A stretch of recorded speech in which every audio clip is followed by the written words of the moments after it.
Quand j'étais à l'école secondaire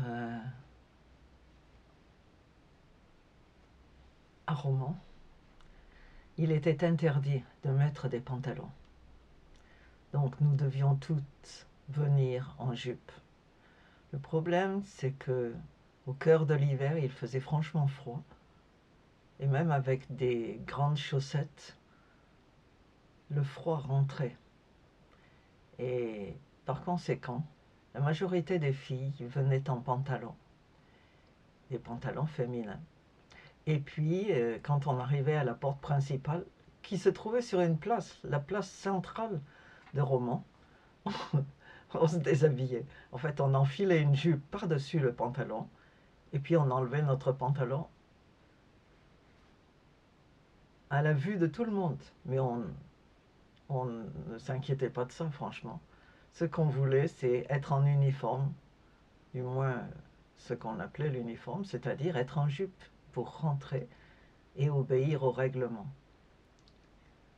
Un aspect similaire de cette bêtise, c'est quand j'étais au Nigeria, une fois les femmes de l'église anglicane parlaient de vêtements et elles se plaignaient de ce que des filles venaient en pantalon, parce qu'à l'époque, dans les zones rurales, il était vraiment inconvenant et même considéré comme une abomination qu'une jeune fille ou qu'une jeune femme se promène dehors en pantalon.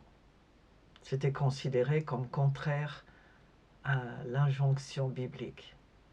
Et ce jour-là, dans la discussion, une des femmes a dit bon, mais que dites-vous des jeunes femmes ou des jeunes filles qui viennent en mini-jupe à la communion et qui se promènent? Franchement, c'est indécent. Qu'est-ce qui vaut mieux, le pantalon ou la mini-jupe? La question n'a pas été résolue ce jour-là. Et je voudrais vous informer du fait qu'au Nigeria, par exemple, les choses ont beaucoup changé. Quand je suis allé en 2011 à Lagos, à l'université, la majorité des filles étaient en jean, pantalon. Et comme les informations en ligne le soulignent, la Bible n'a jamais mentionné ni jupe ni pantalon. La raison étant que, à l'époque, ni hommes ni femmes ne portaient des jupes ou des pantalons. Tous portaient des tuniques ou des robes, mais avec des distinctions de coupe. De la même manière qu'en pays ibo traditionnel, les femmes et les hommes portent tous les deux des tissus, ni jupe ni pantalon. La seule différence, c'est que les pagnes des hommes sont attachés généralement sur le côté, à l'épaule, le plus souvent, ou bien carrément devant avec une grosse boule à l'endroit où on le replie sur soi. Alors que les femmes utilisent leur pagne très différemment. Il est porté et enroulé et fermé par une boule sur le côté, jamais au milieu. Il est très clair au vu de la personne, même si vous aviez des doutes, vous sauriez que le pagne étant plié sur le côté, il s'agit d'une femme, évidemment.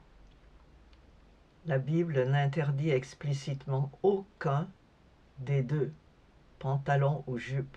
Le principe biblique central est la modestie et la distinction également entre les sexes, ce qui est important puisque le Deutéronome a indiqué qu'il est interdit de porter un vêtement de l'autre sexe. Donc ça, c'est ce qu'on note. Et il faut arrêter de proférer des jugements qui ne collent pas à l'instruction biblique. Beaucoup de chrétiens considèrent Deutéronome 22 comme une interdiction stricte du pantalon pour les femmes, alors que d'autres estiment que le pantalon moderne féminin étant différent de celui de l'homme est donc acceptable. si vous regardez bien, vous verrez que les pantalons des femmes sont très différents. Généralement, ils ont une autre couleur, ils sont souvent plus variés, la coupe est différente. Il n'est pas considéré comme bien de mélanger vêtements féminins et vêtements masculins, et on voit cela dans les magasins, même en Occident, où il y a des zones pour les femmes et des zones pour les hommes. Donc, relisez les instructions bibliques et soyez modestes avec votre tenue.